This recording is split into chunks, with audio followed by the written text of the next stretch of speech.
데뷔하는 3차전 각오.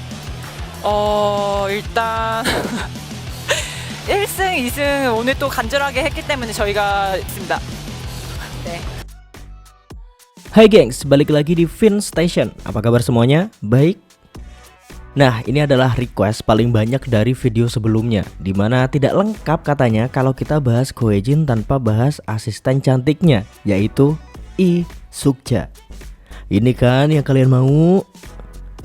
Ya udah deh, mari kita apa? Mulai. Lee Sukja lahir pada 17 Juni 1980, yang mana sekarang berusia 43 tahun. Anjay, ini mah seumuran sama Goejin, gengs. Lebih tua Lee Sukja 1 bulan aja sih, tapi ya seumuran mereka. Lahir di Pyeongtaek, Korea Selatan.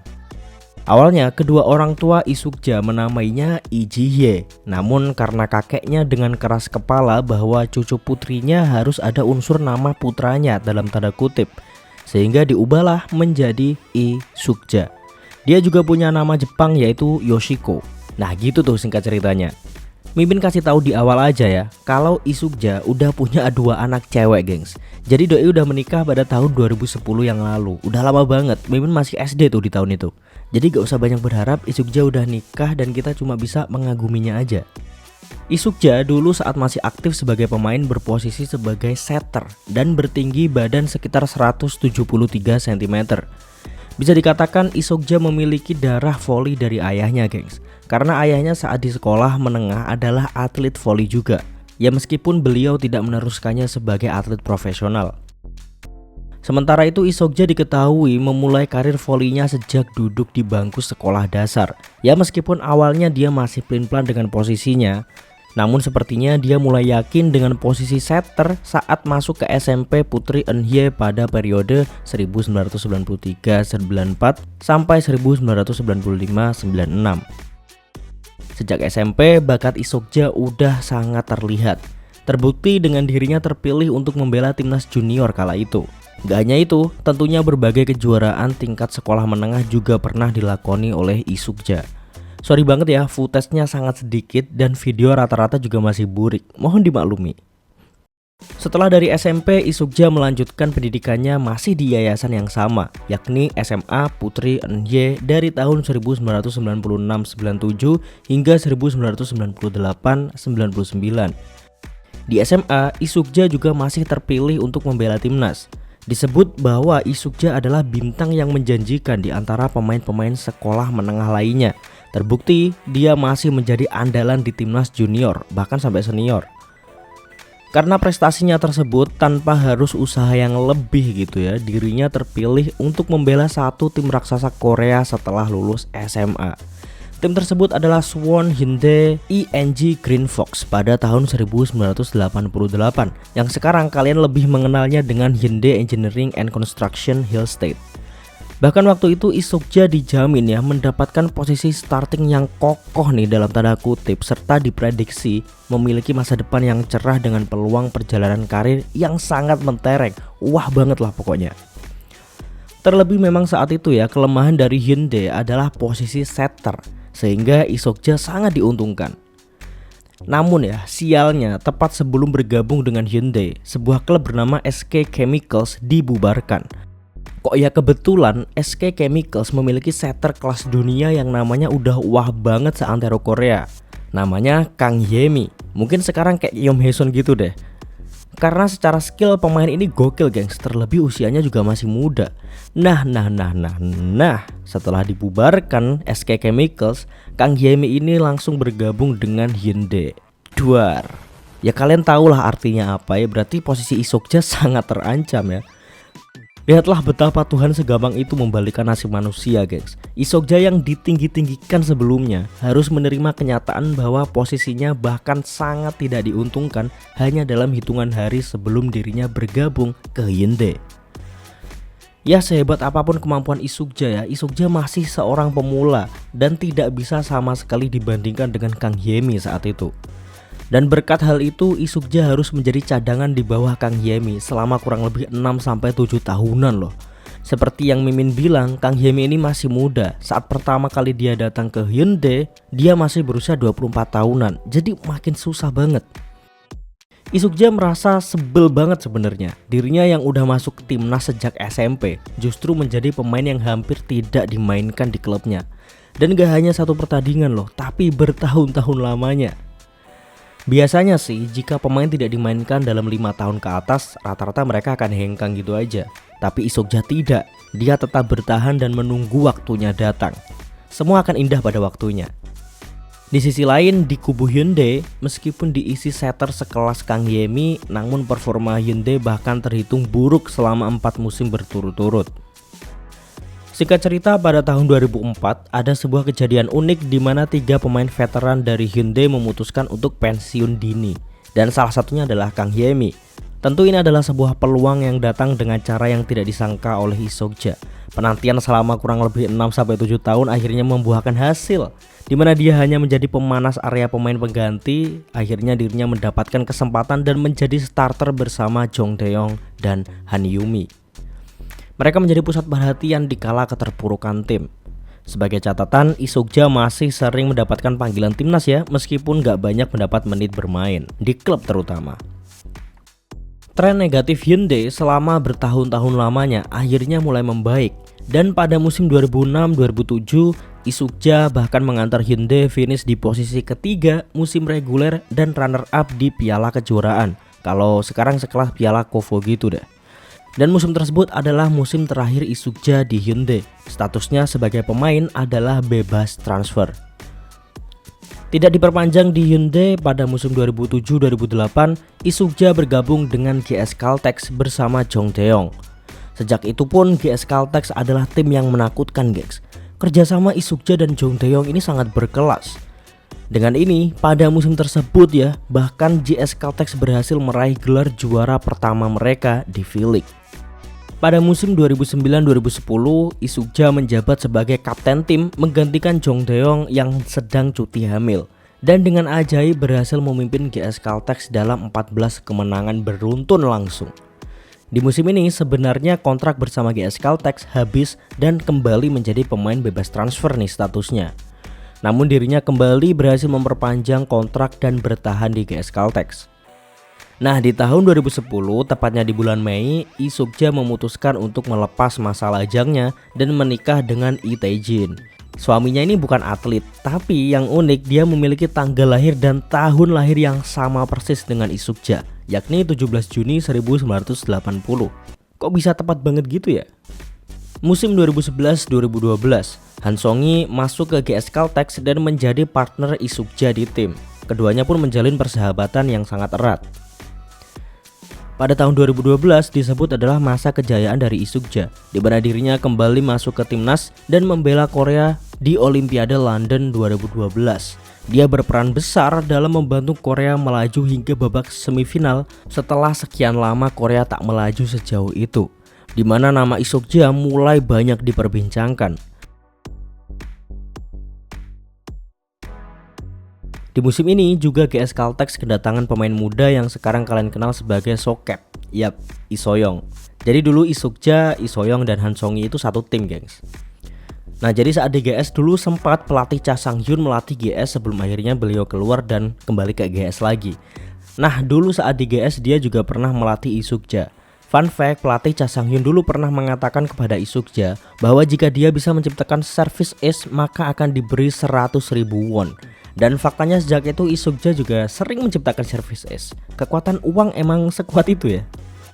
Tepat sebelum musim 2013-2014, dirinya mengalami cedera tendon Achilles dan harus absen lebih dari separuh musim. Namun setelah pulih, dirinya membantu GS Caltex ke posisi teratas dan masuk ke babak final.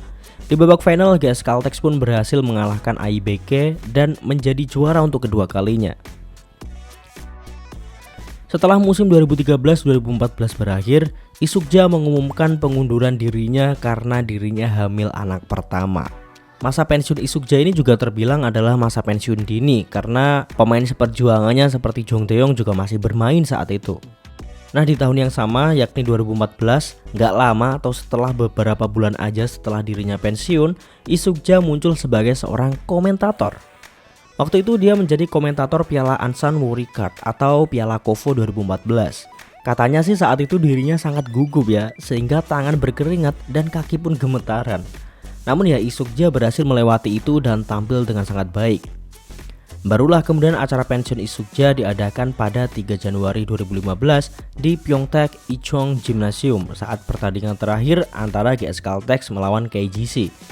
Sayang banget saat itu GS Caltex harus kalah 3-0 dari KGC. Nah, upacara tersebut juga dihadiri suaminya dan tentu saja membuat Han Song-hye menangis haru. Nah, yang uniknya sebenarnya GS Caltex sama sekali belum mencabut masa kontrak Lee Seok-ja. Jadi sampai dirinya menjadi seorang komentator pun namanya masih tercantum di GS Caltex. Hal ini tuh ya karena dulu beberapa pemain yang sempat pensiun dini, beberapa dari mereka pun bisa kembali dan bermain untuk klub. Jadi siapa tahu Lee Seok-ja akan kembali suatu saat. Tapi ya faktanya dirinya tetap pada pendiriannya gitu. Dia mau jadi komentator aja, dan juga secara fisik dia mengakui dia udah gak mampu lagi bermain volley gitu. Dan kayaknya saat itu GS Caltex baru akan mencabut masa kontrak Lee Seok-ja setelah usianya 40 tahun. Jadi sekarang kayaknya udah dihapus ya. Sementara itu karena memang bersamaan dengan kehamilannya waktu itu, jadi selama musim reguler V-League 2014-2015, Lee Seok-ja menjadi seorang komentator sambil memamerkan perutnya yang semakin membesar. Nah, setelah musim berakhir, Lee Seok-ja pun melahirkan seorang putri yang dia beri nama Lee Arin. Dan setelah dia menghabiskan masa nifasnya, Lee Seok-ja kembali menjadi komentator di Piala KOFO di awal musim 2015-2016. Kemampuannya dalam menyampaikan ulasan dinilai sangat bagus dan tidak memihak tim tertentu. Namun ada kecenderungan Lee Seok-ja menyampaikan kata dengan bertele-tele sehingga terkesan jelimet. Ya terlepas dari itu ulasannya selalu objektif dan disukai banyak penggemar. Gaya penyampaiannya juga cenderung santai dan tidak kaku. Ada momen lucu juga nih ketika dirinya mewawancarai teman setimnya dulu yakni Bae-yuna. Dia bahkan memanggil Bae-yuna dengan sangat santai di tengah siaran berlangsung. Bae-yuna, itu apa? Santai banget bro. 배윤아, 일로 와봐. Belum lagi tragedi mikrofon yang dicolok ke lubang hidungnya Bae-yuna. Emang lawak banget loh sebenarnya emak yang satu ini. Nah oke, singkat cerita pada tahun 2019 dirinya kembali melahirkan seorang putri keduanya yang dia beri nama Lee Hyo-rin. Kehidupannya sangat sempurna sebagai seorang ibu anak dua, istri, dan komentator aktif yang ceria. Walaupun sebenarnya di dalam lubuk hatinya dia masih bimbang. Apakah aku akan tetap berada di zona nyaman ini gitu. Nah singkat cerita 8 tahun meniti karir sebagai komentator, Lee Seok-ja mendapatkan tawaran dari pelatih Go Hae-jin untuk menemaninya melatih KGC Ginseng Corporation pada 28 April tahun 2022. Akhirnya nih setelah sekian lama dirinya kembali satu tim bersama Han Song-hye dan Lee So-young, meskipun dalam situasi dan kondisi yang berbeda. Sebenarnya ada dilema sendiri awal-awal Lee Seok-ja ditawari menjadi seorang pelatih. Di sisi lain, anak keduanya juga masih sangat membutuhkan sosok ibu dan sulit untuk ditinggal juga. Selain itu, dirinya memiliki keresahan karena sudah lama sejak terakhir kalinya dirinya berurusan langsung dengan bola voli. Apalagi karir sebagai komentator jauh lebih stabil dan fleksibel, sehingga dirinya masih bisa mengurus anak-anaknya dengan leluasa dan karir juga sangat cerah gitu. Di sisi lain menjadi seorang pelatih lebih rumit dan memiliki tanggung jawab yang jauh lebih besar. Namun di hati kecilnya ya, dia ingin mencoba menjadi seorang pelatih. Dulu katanya Lee Seok-ja juga pernah sebenarnya mendapatkan tawaran sebagai seorang pelatih. Nggak dibilang sih pelatih di tim mana, tapi dia menolaknya karena waktu itu emang dirinya masih sibuk dengan persalinan dan lain-lain. Dan juga waktu itu untuk melatih adalah bukan sebuah pilihan gitu. Dan menurut Lee Seok-ja kata-kata goal seorang pemain profesional adalah menjadi seorang pelatih tidak terlalu disetujui oleh Lee Seok-ja. Namun dia mikir ya, kesempatan gak datang 2 kali loh. Jadi hal ini sangat patut untuk diperhitungkan. Terlebih dirinya juga mendapat dukungan penuh dari keluarganya. Nah sebenarnya dirinya dan Go Hae-jin ini sama sekali tidak mengenal satu sama lain. Mereka juga belum pernah tuh berbincang-bincang. Di suatu hari ada kabar bahwa Go Hae-jin akan melatih tim wanita KGC. Gak lama kemudian Go Hae-jin menghubungilah Lee Seok-ja secara langsung. Awalnya Lee Seok-ja berpikir, apa Go Hae-jin ini akan menanyakan sesuatu tentang tim voli putri ya sebagai masukannya. Karena secara Go Hae-jin juga belum pernah gitu menangani tim putri. Lah kok ternyata Go Hae-jin malah minta bantuan Lee Seok-ja agar bisa menjadi partner kerjanya. Wow, hal ini pun didukung penuh oleh sang suami serta keluarganya. Dan ya pada akhirnya Lee Seok-ja menjadi pelatih KGC.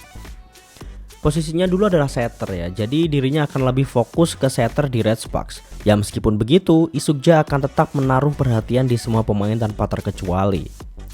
Awal menjadi pelatih tentu bukanlah hal mudah bagi Isukja. Dirinya beberapa kali kesulitan dan keteteran. Namun dia nggak pernah berhenti belajar dan lambat laun hal itu pun bisa dilewatinya. Kini bahkan namanya menjadi salah satu orang yang sangat berpengaruh atas kesuksesan Red Sparks mencapai babak playoff di musim 2023-2024.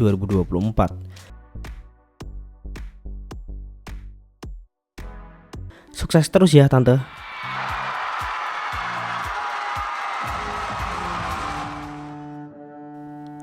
Nah itu dia gengs, singkat profil dari Isukja. Seperti yang kalian tahu ya, perjalanan karirnya tuh nggak mudah. Mulai dari menjadi pemain yang harus menunggu 7 tahun lamanya sampai dia mendapatkan kesempatan lebih dari timnya, menjadi komentator hingga menjadi seorang pelatih.